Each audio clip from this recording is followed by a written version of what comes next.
Okay, now we're talking about the private trust and the public trust. We're going to go into more detail. The private trust is a trust where there is no connection of any commercial transactions or commercial associations with the United States. Now, the United States is a corporation owned by international bankers, and anything you use that they produce or license brings you under their corporate jurisdiction. It brings you under their rules, their regulations, their laws, codes, and statutes. Now, the United States is not necessarily a country either, but rather a reference to the organic confederation of states of a union on the American land. Okay, I don't want to get too deep into that, but understand that the United States of America is a safe reference for you to use for your administrative processes, or rather from your common law operation. You can operate from the United States of America safely without being attached to the United States corporation. And I'll show you why that is so in a minute. Okay, as a matter of fact, let's go to this link here. We're going to go to the Cornell Law School, and this is Title 28, which concerns judicial and judiciary procedures. All right, whenever you deal with the law or courts, there are certain procedures that need to be followed, and this deals with those some of those procedures. All right. So we're talking here about sworn declarations. Okay, basically affidavits, anything that you would use to attest to your word of whatever claim that you're making. Okay, wherever under any law of the United States or under any rule, regulation, order, or requirement made pursuant to law, any matter is required or permitted to be supported, evidence established, or proven by sworn declaration, or proven by verification, certificate, statement, oath, or affidavit, in writing of the person making the same, other than a deposition or an oath of office or an oath required to be taken before a specified official other than the notary public. Such matter may, with like force and effect, be supported, evidence, established, or proved by the sworn declaration, certificate, verification, or statement in writing of such person, which is subscribed by him as true under penalty of perjury and dated in substantially the following form. So what they're basically saying is that in any situation where you need to make a sworn declaration or affidavit, or you need to swear by some written form to whatever claim you're making, or to whatever your declaration is, this is how you do it. Okay. Now, if you make this claim, or you make this declaration, or you make this swearing without the United States, meaning if you make it outside of the United States, okay, outside of the United States jurisdiction, that's without the United States, you make it as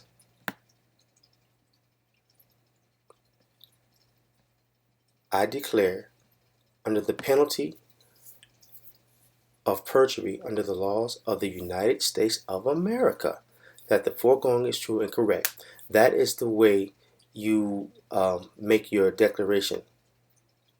All right, that's the way you make the end of the declaration. I don't know if people are familiar with affidavits, but right before your signature to make your declaration or your sworn declaration, this is one of the phrases that you can use. And if you're doing it without the United States, meaning without their jurisdiction, outside of the United States, look at without as outside of that jurisdiction. Look at within as within that jurisdiction. So if you're doing it outside of the United States jurisdiction, it is I declare or certify, verify or state under penalty of perjury, or actually, yeah, I declare under penalty of perjury under the laws of the United States of America that the foregoing is true and correct. So why, if the United States of America and the United States were the same, why are they telling you if you're doing it without the United States, outside of the jurisdiction, you state the United States of America? Okay?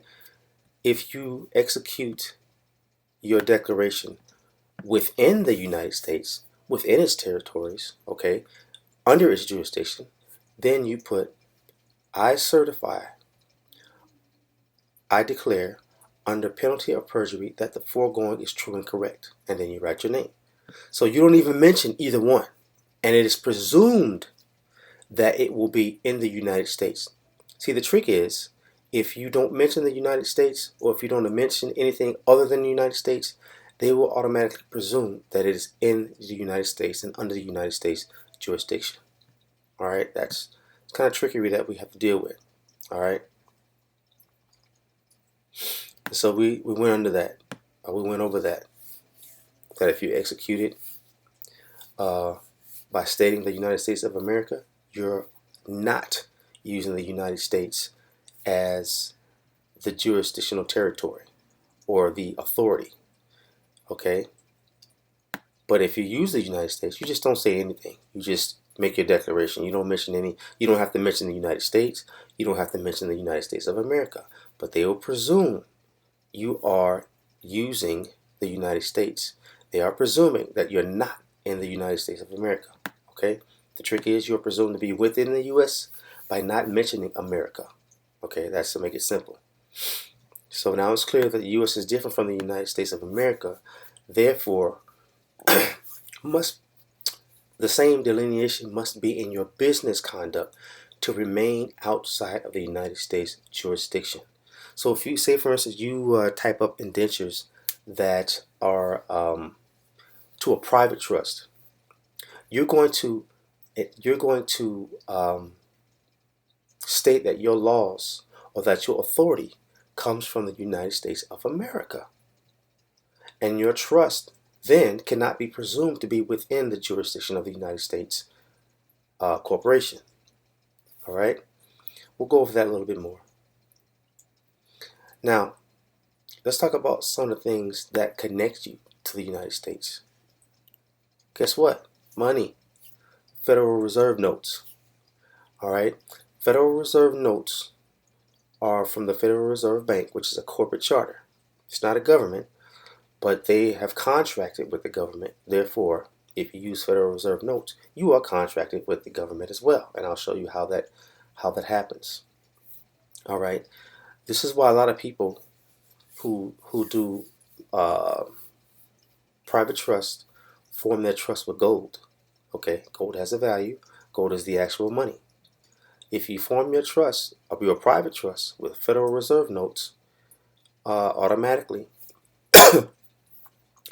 it is presumed that that trust is effectively connected to the United States. All right, something you really need to understand. Now, you can fund it with gold, and under certain circumstances, use Federal Reserve notes. But the craftiness in order to do that takes years of study. I wouldn't even do it. This is why you put property into trust.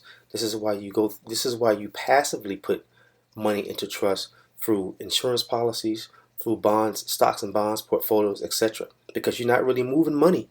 They can't say, "Oh, you got X amount of money." Now, those assets may represent a certain value, okay, but that doesn't mean that you're using Federal Reserve notes. Okay, so don't want to go too deep into that. Like I said, if you're using a statutory trust, you don't have to worry about any of this stuff. And again, this is why I recommend you start out with the statutory trust so that you learn the ins and outs of trust operation, the basics, so that you can start to wean yourself, or that you can start to blend yourself into the private world. All right.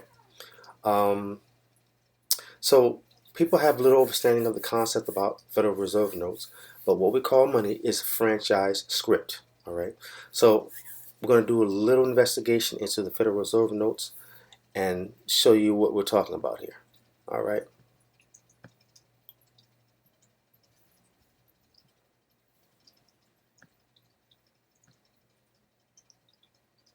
Okay, we're here in Investopedia. Oh, what happened? All right, let's just do a raw search.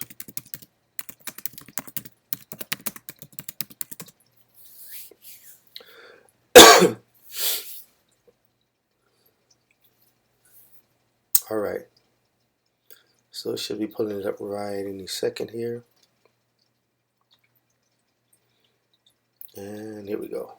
Boom, Federal Reserve note. All right, the most accurate term used to describe the paper currency circulated in the United States, all right, is the Federal Reserve notes. These Federal Reserve notes are printed by the U.S. Treasury at the instruction of the Federal Reserve member banks, who also act as the clearinghouse for local banks that need to increase or reduce their supply of cash on hand. This term is often used with Federal Reserve bank notes, which are issued and redeemable by each individual member bank but phased out in the mid-1930s. Now, the direct use of the Federal Reserve bank notes are phased out, but you can still use it. Your birth certificate is a Federal Reserve bank note. All right. I'm going to leave it at that because that can get into a whole nother discussion. All right. So here we go. Here's the meat. Prior to 1971, any Federal Reserve note issued was theoretically backed by an equivalent amount of gold held by the U.S. Treasury. However, under President Nixon, the gold standard was officially abandoned, creating a fiat currency.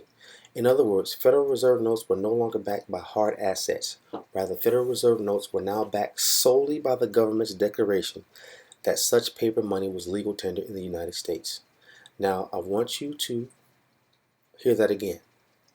In other words, the Federal Reserve notes were no longer backed by hard assets. Rather, Federal Reserve notes are now backed solely by the government's declaration that such paper money was legal tender. So when you hear that the dollar is just basically backed by the people's belief in it, that is exactly what is happening. All right. So now when it's backed by that declaration, and I'm not saying that their declaration is invalid, because you can go down to the store based upon their declaration and buy whatever your amount of money allows you to buy. All right. Now, how does that affect your trust? Let's go here. All right. And